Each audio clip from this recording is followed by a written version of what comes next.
আমরা তার বিচার দাবি করছি। বিরাট এক সাক্ষী পাওয়া গেছে যে যারা নিজেরাই বলছে যে আমরা ইঞ্জিনিয়ারিং করে ইলেকশন জামাত ইসলামীকে আমরা মেজরিটি হইতে দেই নাই।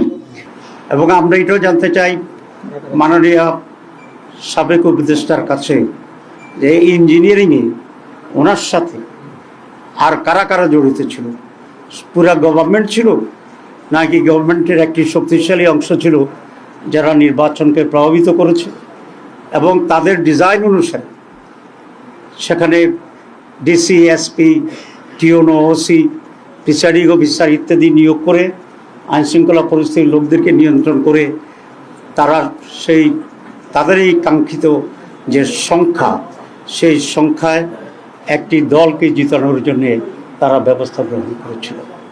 জাতির কাছে এটা স্পষ্ট করতে হবে।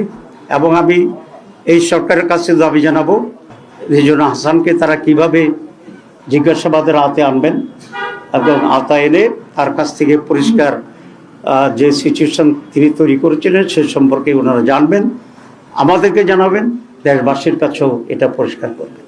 আমরা তার বিচার দাবি করছি। এখন কোন ফর্মে বিচারটা প্রপার হবে, আমরা কি মামলা করব না বিচার বিভাগীয় তদন্ত চাইব, সে বিষয়টা আমরা গ্রাজুয়ালি খোলাসা করব।